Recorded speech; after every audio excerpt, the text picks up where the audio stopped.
घ्याम्पेसालमा रहेको छ। घ्याम्पेसालदेखि अलि माथि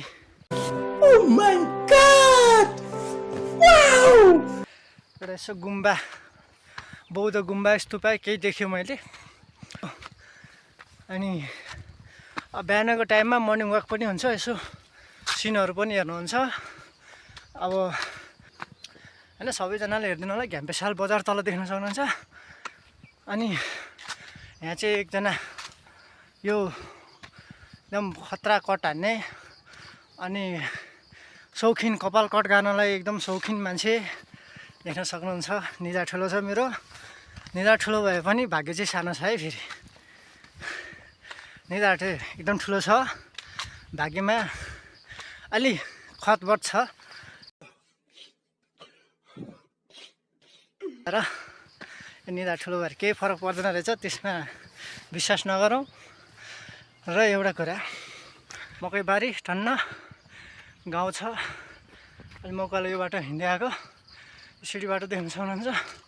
उकालो छ, सिँढी बाटो छ, रमाइलो छ।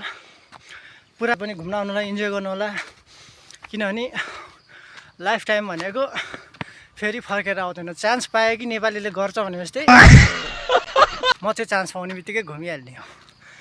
मलाई अलिकति टाइम फ्री हुने बित्तिकै म घुमिहाल्छु। त्यही भएर फ्री टाइममा घुम्ने हो, काम गर्ने टाइममा काम गर्ने हो। त्यही भएर आजको दिन मेरो यस्तो हुँदैछ। सबैजनाले हेरिदिनु होला।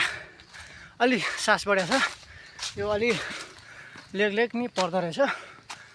देख्न सक्नुहुन्छ सल्लाहघारी छ होइन, यो सल्लाहको रुखहरू, हल्का सालहरू। अनि चाहिँ सल्लाहको माले बुढी खेल्दै ठाउँ घुम्नु जति मजा चाहिँ कुनै हुँदैन है गाइज। त्यही भएर सबैजनाले चिलाउट पारेमा घुम्नुपर्छ होइन। अब चाहिँ के अब सास बढे केही बोल्न सकिरहेको छैन गाइज। सागको बोटहरू सानोतिनो ट्याक्क ट्याक्क बुट्यानहरू छ, एकदम रमाइलो छ। करिब 10 मिनटको घ्याम्पेसालदेखि 10 मिनटको बाटो हिँडेर म यहाँ जुन मैले देखेको, म नेचुरल लभर, मलाई फेरि प्रकृतिमा नयाँ नयाँ कुरा भएको देखाउन पनि मन लाग्छ। र नयाँ कुरा भयो भने मलाई अति मजा लाग्छ, आनन्द लाग्छ, घुम्नु मन लागिहाल्छ। बरु खाना छोड्ने तर घुम्न नछोड्ने।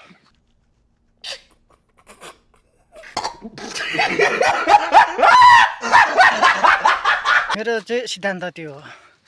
म चाहिँ खानु चाहिँ छोडिदिन्छु, 2-4 छाक छोडिदिन्छु, तर घुम्न म छोड्दिनँ। त्यही भएर म देख्न सक्नुहुन्छ हाम्रो बुद्धको मूर्ति टक्क यहाँ आएर घुम्न सक्नुहुन्छ। बुद्धको मूर्ति देख्न सक्नुहुन्छ। सल्लाहघारीको बिचमा यता सल्लाहको बुटानहरू छ, यता वरिपरि सल्लाहका बुटानहरू होइन। अब यहाँ देख्न सक्नुहुन्छ टक्क यहाँ बसेर तल घ्याम्पेसाल देख्न सक्नुहुन्छ, घ्याम्पेसाल बजार र वरिपरि अनि त्यसपछि सबैजना फेरि नेक्स्ट भ्लगको लागि तयारी हुनु होला है त गाइज। फेरि म बौद्ध गुम्बाको चाहिँ थोरै अवलोकन गरियो र त्यसपछि म फेरि यता अर्को बाटोतर्फ लाग्दैछु। सबैजनाले हेरिदिनु होला होइन। अब यहाँ के छ भन्दाखेरि यहाँ अलि टप भ्यू, अलि खुल्ला ठाउँ, अलि मलाई होइन। तल हेर्ने, तल देख्न सक्नुहुन्छ गाउँ, तल गाउँ देख्न सक्नुहुन्छ, वरिपरि गाउँहरू। यो एउटा डाँडा हो र छ। तल बाख्रा देख्न सक्नुहुन्छ, भिरकोमा बाख्रा छ। राम्रो हाइवे छ, वान वे। तल नि थुप्रै सल्लाहघारी छ देख्न सक्नुहुन्छ। यही हाइवे हुँदै चाहिँ बारपाक सुलीकोट जान सक्नुहुन्छ तपाईँहरू। अनि देख्न सक्नुहुन्छ यो ठाउँ एकदम रमाइलो छ। मलाई दोस्रो डाँडामा आइपुग्दाखेरि पनि, दोस्रो डाँडामा प्रवेश गर्दै गर्दा यहाँको रमाइलोहरू थोरै देखाउन सक्नुहुन्छ। देख्न सक्नुहुन्छ यो तेस्रो डाँडा ठक्क यहाँबाट झन् सबै ठाउँमा हिँड्ने रमाइलो आनन्द यही छ। तल देख्न सक्नुहुन्छ चाहिँ हाम्रो बारपाक सुलीकोट जाने बाटो र यतापट्टि देख्न सक्नुहुन्छ आरुघाट जाने बाटो। यो पारिपट्टि झन् यतापट्टि साइडमा देख्न सक्नुहुन्छ, यो चाहिँ आरुघाट जाने बाटो। र यता देख्न सक्नुहुन्छ हाम्रो चिल्लो डाँडा देख्न सक्नुहुन्छ। डाँडा चाहिँ पुरा घुम्दैछौँ हामी रम्दैछौँ। यो यतापट्टि गाउँको नाम के हो त्यो मलाई पनि एकुरेट थाहा भएन र घुम्ने क्रम जारी नै छ भन्दै अझै म देखाउन गइरहेको छु। अझै म उतापट्टि डाँडा जाँदैछु। रमाइलो छ, आनन्द छ। यो डाँडा हिँड्नुलाई बिहान बिहान यसो चिसो हावा खाँदै चाहिँ टक्क हिँड्नलाई रमाइलो छ। काफल पाइन्छ, काफल खान आउने ट्याक्क काफल रुखमा चढ्ने, काफल खाने कप्प कप्प। अनि काफलको बोटहरू पनि देखाउँछु म होइन। काफलको बुट्यानहरू सानसानो देख्न सक्नुहुन्छ। यो तल तल सानसानो बुट्यानहरू छ। काफल टक्क पाकेको छ। यो सिजन प्रकृतिले दिएको हावा, शीतल हावा खाँदै टक्क प्रकृतिमा घुम्न रम्न बिहान बिहान एउटा समयले जुराउने कुरा प्लस मान्छेले म्यानेजमेन्ट गर्ने कुरा हो। अनि त सास बढेर पुरा हकर हकर छ।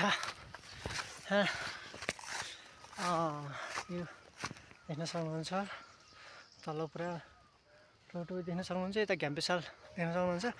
घ्याम्पेसालको ठ्याक्क म चाहिँ डाँडा पुरा लड्काउने। यो पहिला यहाँ केही न केही थियो, थिएन चाहिँ नभएको थियो होइन, थियो भन्नु मिल्छ। काफल टक्क काफल पाइएको छ। यतापट्टि पनि गाउँले घारीभन्दा तलपट्टि गाउँ छ र यहाँबाट पुरा सिन देख्न सक्नुहुन्छ। यो गाह्रोले चाहिँ सिमाना छुट्याउने सम्मको काम गर्छ कि भन्ने मलाई लागिरहेछ। यता अब चाहिँ ढुङ्गा ओसार पसार केही कार्यक्रमहरू हुन्थ्यो होला सायद। मैले यो डाँडा जाँदैछु। यो डाँडा देखेको डाँडा जाँदैछु। डाँडाबाट क्रमशः जताततै देख्छ। यता देख्न सक्नुहुन्छ। यो पारि बारपाक होइन। अनि यता माथि सुलीकोट अहिले म देखाउने नै छु। भिर भन्नाले नि खासै भिर त छैन, तर यो देख्दाखेरि भिरै देख्छ। बाट चाहिँ तल डाँडामा प्रवेश गरिसकेको छु। यहाँबाट देख्न सक्नुहुन्छ तल हाइवे छ ट्याक्क माथि डाँडा चिसो हावा खाँदै टक्क चाहिँ यो धुपी सल्लाहहरूको बोटलाई निहाल्दै देख्न सक्नुहुन्छ। धुपी सल्लाहको बोटलाई निहाल्दै टक्क घुम्न सक्नुहुन्छ। अनि रहरू देख्न सक्नुहुन्छ। यिनीहरूले चाहिँ वेलकम गरिरहेको छ। वेलकम छ भनिरहेछ है। मैले सुनेको छु उनीहरूले वेलकम गरेको है। पागल त होइन म, तर पनि मैले सुनिरहेको छु वेलकम भनेको। बाट चाहिँ कहाँ कहाँ अवलोकन गर्न सकिन्छ भनेर चाहिँ म तपाईँहरूलाई देखाउँछु। यो फाँटबाट हेर्न सकियो। यता चाहिँ यो घ्याम्पेसालपट्टि साइड होइन, घ्याम्पेसालपट्टि साइड हो यो। अनि त्यसपछि देख्न सक्नुहुनेछ तपाईँले यता यो ठ्याक्क देख्न सक्नुहुन्छ। यो पारिको चुच्चो डाँडा, यो चुच्चो डाँडा चाहिँ सुलीकोटपट्टि बारपाक सुलीकोटपट्टि पर्छ। बारपाक सुलीकोट यो हाम्रो यता यो ठुक्क यो जुन बजार अलिक सानो अलिक क्लियर आएन। एउटा बजार देख्नुहुन्छ देउराली बजार सानो अलिक क्लियर आएन। एउटा बजार देख्नुहुन्छ देउराली बजार। यो ठुलो फाँट खोलाको फाँट हो यो। र यो डाँडै हिँड्ने क्रममा सेतो झारहरूले थोरै वेलकम गरिरहेछ।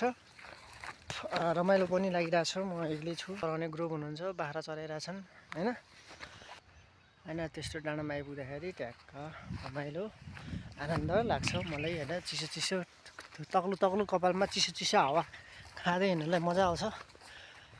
अनि र यता देख्न सक्नुहुन्छ मैले अघि भनेको गाउँ देखाउन यो बाटो हो।